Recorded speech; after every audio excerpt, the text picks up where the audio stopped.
E o ministro da Infraestrutura, Tarcísio de Freitas, assinou a sua ficha de filiação ao Partido Republicanos agora à noite em Brasília. E até o final desta semana deverá deixar o cargo para disputar o governo paulista. Eu conversei com o ministro em uma entrevista exclusiva ao jornalismo da RIT. Ministro, primeiramente, muito obrigado por aceitar a entrevista, o nosso convite aqui na RIT. Eu que agradeço, Alexandre, é uma honra estar aqui. Enfim, o senhor acaba de se filiar ao Partido Republicanos e tem um grande desafio pela frente, porque é pré-candidato ao governo de São Paulo. É uma empreitada difícil, hein, ministro? Mas eu tenho certeza que Deus vai abençoar. Tendo que são as portas que Deus está abrindo, é uma empreitada difícil, mas ao longo da vida a gente vai acumulando experiência e entusiasmo para enfrentar os desafios da desigualdade social, das obras paradas, da falta de segurança pública, do financiamento da saúde. Então a ideia é contribuir com as pessoas, trazendo aquilo que a gente acumulou de experiência, capacidade de realização, para tentar fazer com que esse Estado continue sendo e seja cada vez mais o Estado mais relevante do Brasil do ponto de vista econômico. E que o crescimento do Estado de São Paulo possa ajudar também o crescimento do Brasil. E temos um problema de desigualdade social muito grande no Estado. Perceba bem, homens do campo com renda mensal de até 2 salários mínimos e milhões de paulistas que receberam auxílio emergencial. São dados que espantam, são bem divergentes em relação a um Estado tão rico. Exatamente. Se a gente pensar que São Paulo hoje tem 31% do PIB do Brasil e, ao mesmo tempo, dos 188 mil agricultores de São Paulo, 40% ganham até 2 salários mínimos, 70% até 10. E quando a gente pensa que nós temos 2 milhões e 200 mil famílias beneficiárias de Auxílio Brasil, a gente percebe que mesmo o Estado tendo toda essa estrutura e toda essa pujança, ainda é um Estado desigual. Nós temos um déficit habitacional na casa dos 3,5 milhões de moradias e um problema de moradores de rua que vem se agravando a cada dia.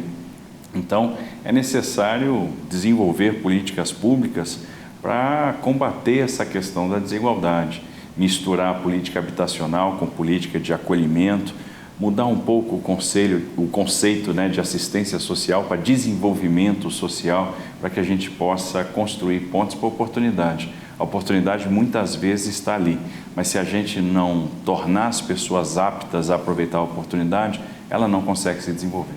Como pré-candidato ao governo de São Paulo, quais os pontos positivos e os negativos que o senhor vê aqui? Olha, primeiro, São Paulo tem um potencial enorme e a gente tem que aproveitar as oportunidades que estão sendo geradas. O mundo passou agora por uma pandemia e está vivendo uma guerra entre Ucrânia e Rússia. Indústrias do mundo inteiro estão saindo dos seus países e procurando novos endereços. No passado, o Brasil ficou fora das cadeias de produção global e uma janela de oportunidade está se abrindo. Se nós conseguirmos enxergar isso e adequar o Estado para receber, para capturar essa oportunidade, isso do ponto de vista tributário, do ponto de vista de desenvolvimento profissional, do ponto de vista de segurança pública, a gente vai conseguir gerar muito emprego. E o desafio agora, pós-Covid, é o desafio do emprego. Nós temos que proporcionar emprego para as pessoas. O emprego vai vir desenvolvendo a indústria, o emprego vai vir, por exemplo, com investimento em infraestrutura, ou seja, nós precisamos gerar oportunidade. Então, a gente está diante de um grande espaço para crescimento e para desenvolvimento social. O senhor formou um time de técnicos. Num eventual governo Tarcísio aqui em São Paulo, terá o mesmo perfil? Não pode ser diferente para dar certo. Se a gente quer que esse projeto seja bem sucedido, a gente precisa ter um bom plano e um time de técnicos aptos. Esse foi o maior ensinamento que eu tive com o presidente Bolsonaro. A ideia é montar um secretariado também do mesmo jeito, com técnicos, com gente de mercado, com gente experiente no setor público, gente que conheça o orçamento, que não adianta vender política pública para as pessoas, eu vou fazer isso, eu vou fazer aquilo, se não tiver aderência orçamentária. Então, a gente tem que construir a política aderente ao orçamento. E o bom técnico, ele descobre os caminhos né, para desenvolver as boas políticas públicas. Uma vez conversando com um grande empresário de sucesso em São Paulo, ele me disse: eu não sou político, eu sou gestor. E repetia isso várias vezes. E o Tarcísio de Freitas, ele não é político, é técnico? Eu sou um técnico, eu sou um gestor, mas observe, quando você está em determinadas funções no executivo, você não consegue dar resultados sem ter uma boa articulação, sem ter capacidade política. Olha que nós fizemos mudanças em marcos regulatórios, mudanças de leis importantes. A lei que alterou o tempo de carteira de motorista, que antes se renovava a cada 5 anos, hoje se renova com 10. A lei que aumentou a pontuação para se perder a carteira. A lei que trouxe de volta o transporte ferroviário para o Brasil, né, que é a lei de autorizações ferroviárias, a lei que trouxe a cabotagem para o Brasil, que é a navegação entre portos, o Brasil com uma capacidade enorme de costa, né, de litoral, não usava esse potencial para o transporte. Então a gente pode fazer um transporte entre portos muito mais barato. E olha, para aprovar essas leis no Congresso, precisa ter capacidade política, precisa ter articulação, diálogo. Como a gente conduziu o maior programa de concessões da nossa história, a gente tem interfaces com o Tribunal de Contas da União, com o Judiciário, e exige também capacidade de diálogo, de convencimento.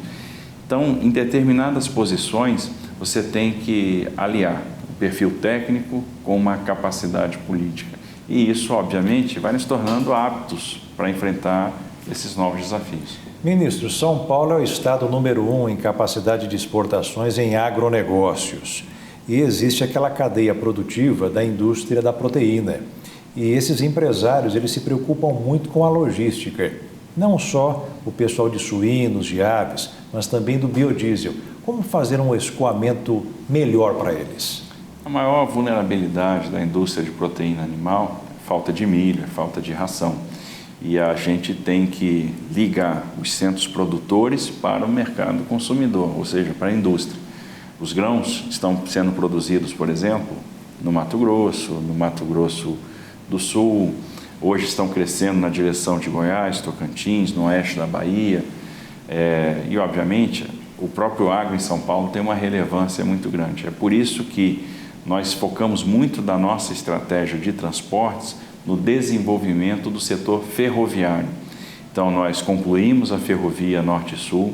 Então, aqui em São Paulo, por exemplo, nós ligamos o segmento de Estrela do Oeste para São Simão, em Goiás, e lá em Goiás saímos de São Simão e chegamos até Anápolis. Nós fizemos a concessão da ferrovia de integração Oeste-Leste.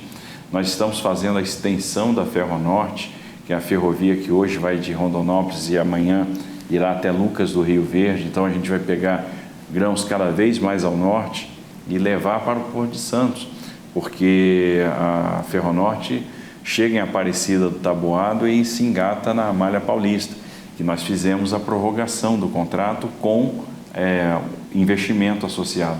São 6 bilhões de reais que vão ser investidos nessa ferrovia. Então, a gente vai ter a duplicação do ramal de Tirapina para Santos, a recuperação do ramal de Colômbia, recuperação do ramal de Panorama, o contorno de São José do Rio Preto, então começando lá em Mirassol, pegando o Rio Preto, indo até Cedral.